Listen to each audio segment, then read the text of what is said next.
YouTube channel पाठशाला express में आपका स्वागत है। आज हम क्लास 10 एनसीईआरटी मैथ्स में अर्थमेटिक प्रोग्रेशन की एक्सरसाइज नंबर 5.2 को आगे बढ़ाते हुए क्वेश्चन नंबर 6 से स्टार्ट करेंगे। क्वेश्चन नंबर 6 लिखा है, check whether -150 is a term of the AP 11852 dash dash dash. तो ये सीरीज आपको दी गई है और इसमें ये चेक करना है कि -150 इसका इस सीरीज का कोई टर्म है।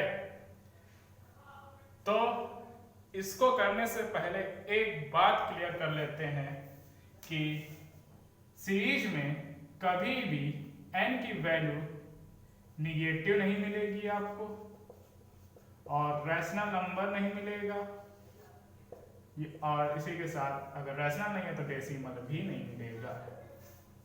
ठीक है, तो रैशनल नहीं है तो डेसिमल भी नहीं मिलेगा। तो अब क्वेश्चन को स्टार्ट करते हैं।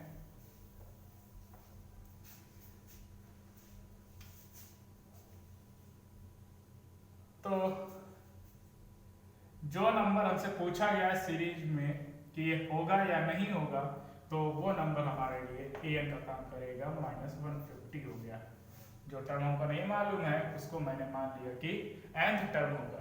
ठीक, अब सीरीज के हिसाब से चलते हैं। a की वैल्यू क्या होगी 11। सीरीज देखिए डिक्रीज हो रही है तो d की वैल्यू हमेशा निगेटिव आएगी।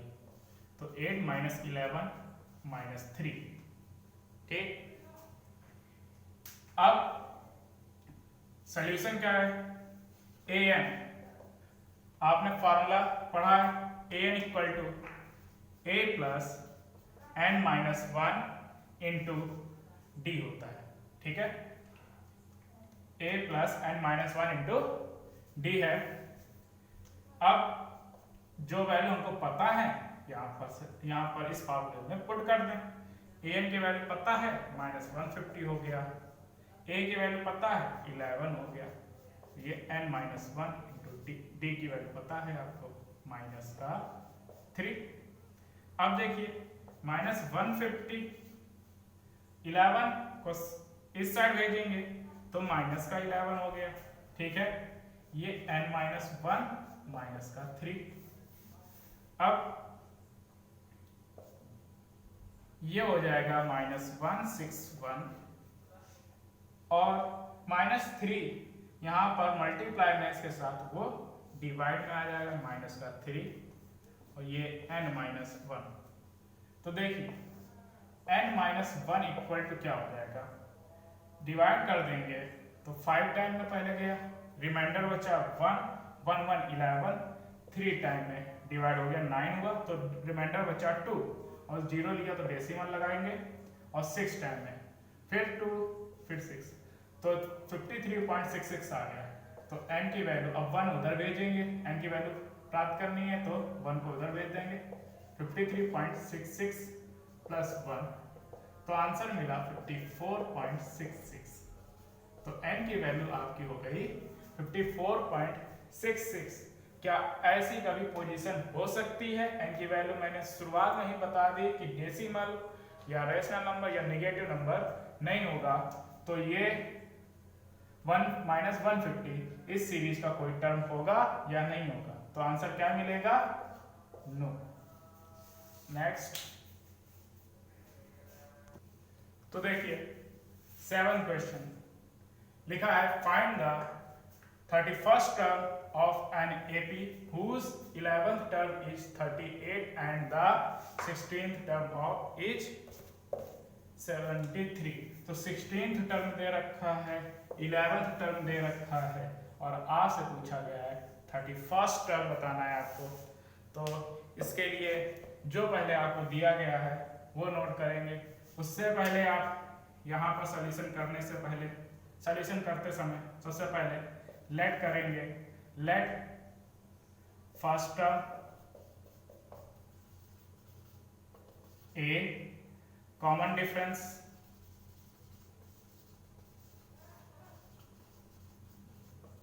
डी कॉमन डिफरेंस हो गया डी। अब हमको मालूम है क्या, हमें गिवन क्या क्या है, A11 equal to 38, A16 equal to 73।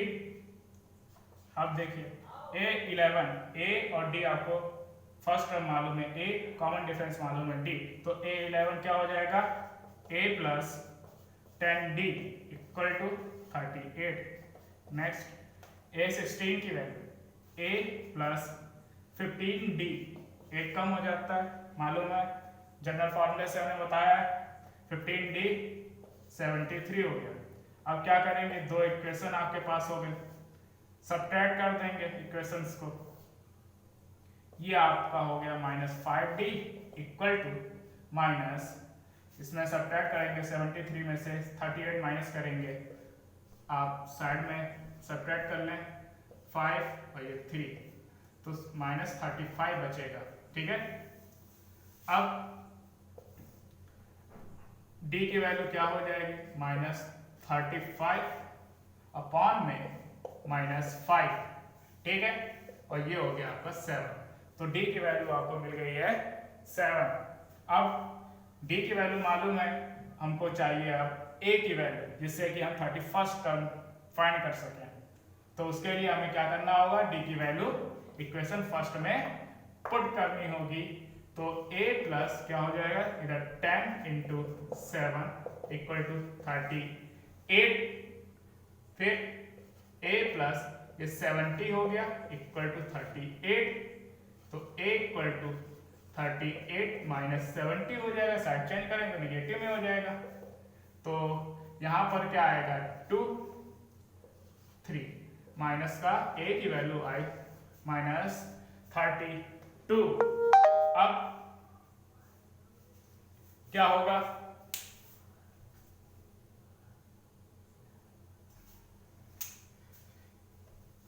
A 31st, तो A प्लस 30D हो जाएगा। ठीक है, A प्लस 30D, तो A की वैल्यू आपको मालूम -32 और ये 30 इंटू D की वैल्यू पता है 7,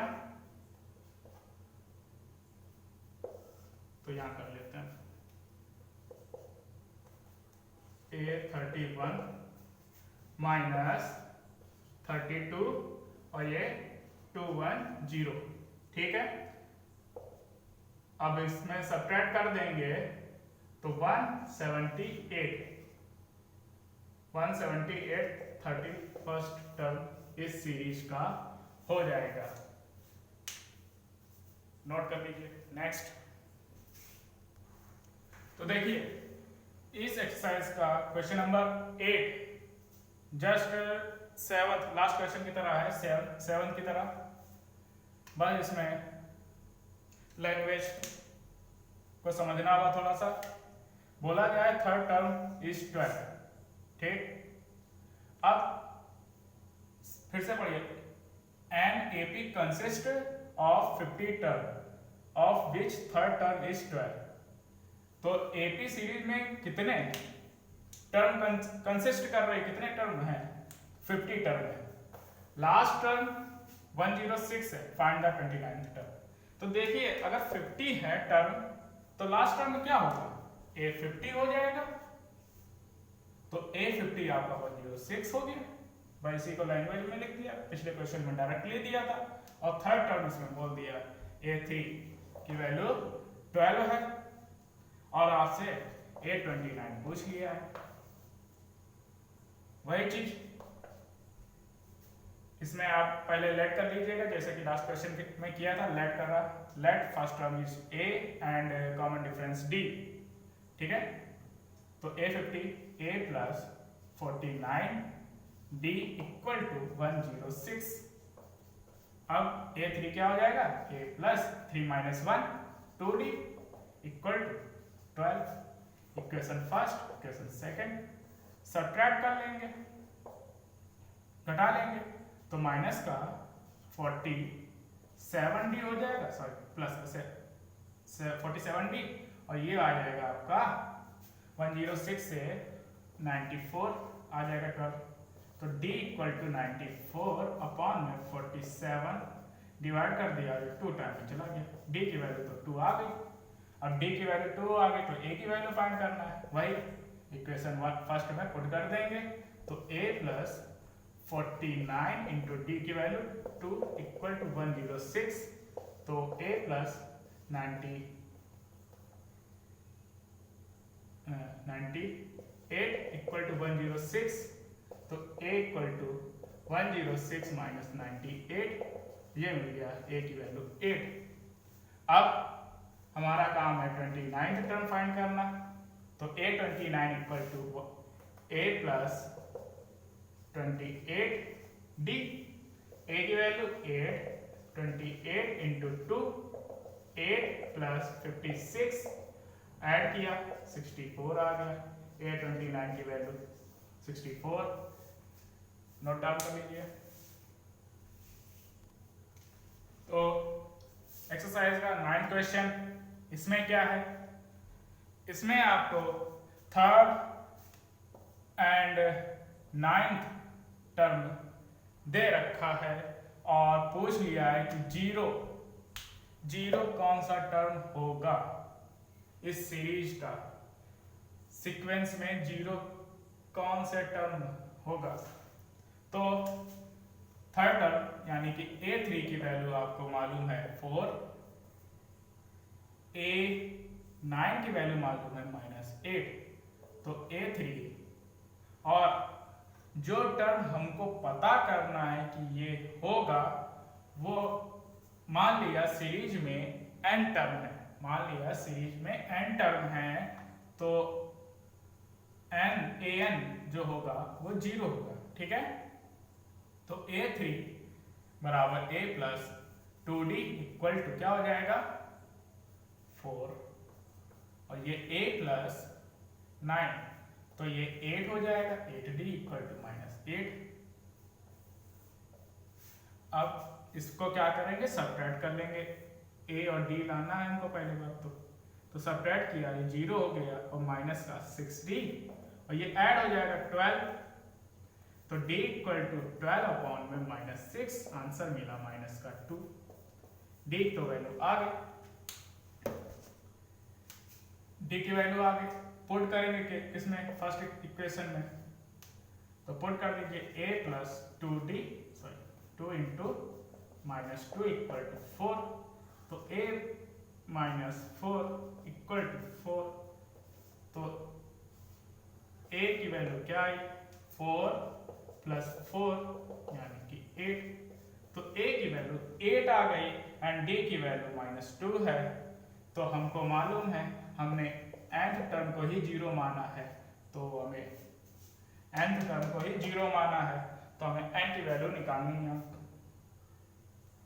तो a plus n-1 into D, an की वैल्यू होती बराबर 0 हो जाएगा, a की वैल्यू 8, n की वैल्यू फाइंड करनी है तो वो ऐसे ही रहेगा, d की वैल्यू आपकी -2 है इक्वल टू 0, तो n-1 -2 इक्वल टू -8 हो जाएगा, 0 -8 यानी कि -8, और n-1 के मल्टीप्लाई में -2 है तो इस साइड जाएगा डिवाइड में हो जाएगा और ये प्लस का 4 हो जाएगा, n-1 n की वैल्यू चाहिए तो 4 प्लस 1 हो गया, ठीक है।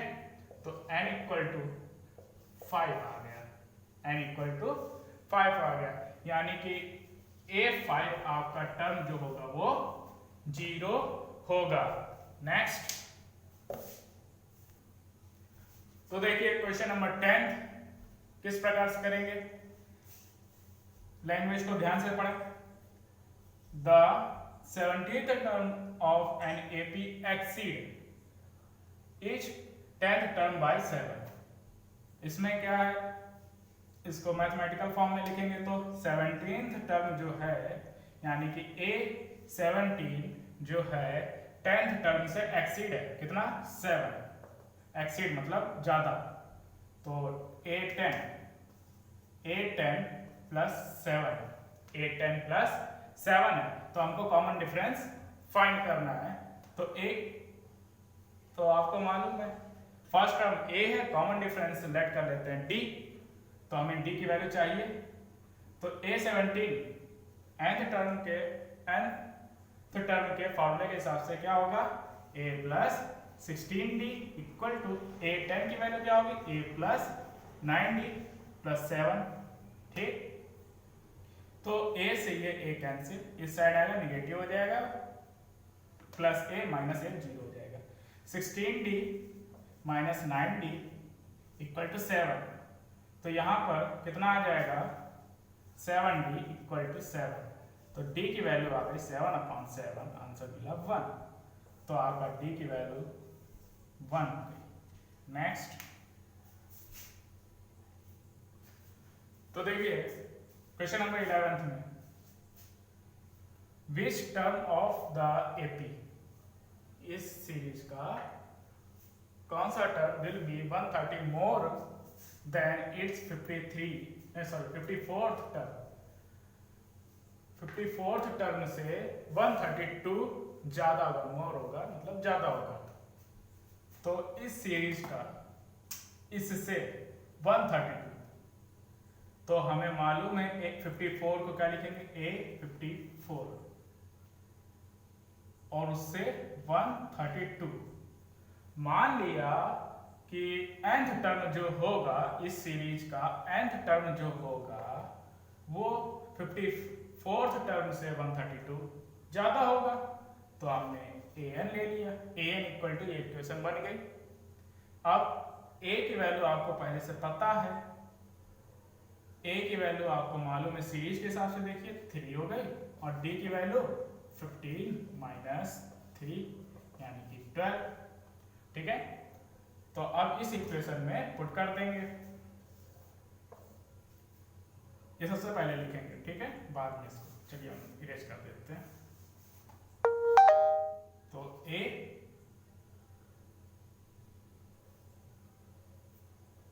n मान लिया an A54 प्लस 132, तो an के हिसाब से a plus n-1 into D equal to हो जाएगा, यहाँ पर a प्लस 53d प्लस 132। अब a से तो a कैंसिल हो गया, n-1 d की वैल्यू पुट करना चाहे तो पुट कर दें, नहीं तो एक साथ पहले ले 132, d कॉमन ले सकते हैं, n-1 और ये -53, 132। अब क्या होगा, d की वैल्यू पुट कर दीजिए 12, और ये n-1 प्लस का माइनस का 53, 132, 12 डिवाइड में चला जाएगा, ये n माइनस का 54, 132 अपॉन में 12, तो ये 11 आ गया, 12 बन गया 12, रिमाइंडर 1 और 1 और 2 12 हो गया, फिर से 1 टाइम में डिवाइड, तो n माइनस 54 ये 11, तो n की वैल्यू क्या हो जाएगी, 11 प्लस 54, तो ये 65। तो आपको मालूम है कि a 65 यानी कि 65th टर्म जो होगा वो इसका आंसर हो गया। 65th टर्म 54 से 132 ज्यादा होगा। नेक्स्ट, तो देखिए यहाँ question number 12, two APs have same common difference, दो AP दी गई हैं और उन दोनों का कॉमन डिफरेंस सेम है। The difference between 100th term is 100। फिर कह रहा what is difference between their 1000th term, ये कैसे करेंगे। तो देखिए यहां सिर्फ लैंग्वेज का प्रॉब्लम फंसेगी, सॉल्यूशन खास नहीं है। 2 APs दिया है, दोनों के मान लिए late first term of APs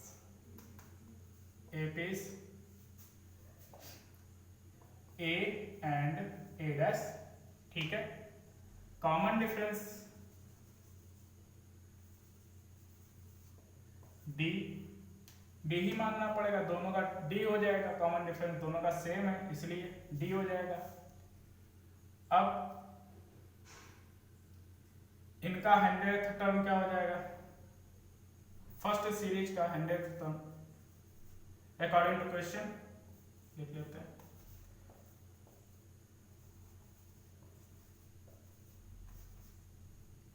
question क्या है हमारा, कह रहा A100 minus A dash 100 equal to 100, ठीक है।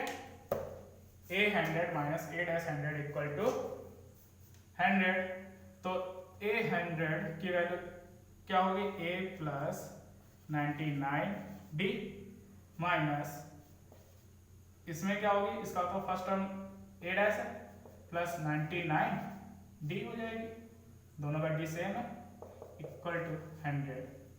तो A प्लस 99D माइनस का A डैश माइनस का 99D इक्वल टू 100, ये और ये कैंसिल हो गया, तो A माइनस A डैश की वैल्यू आ गई 100। क्वेश्चन नंबर फर्स्ट हो गया हमारे ये।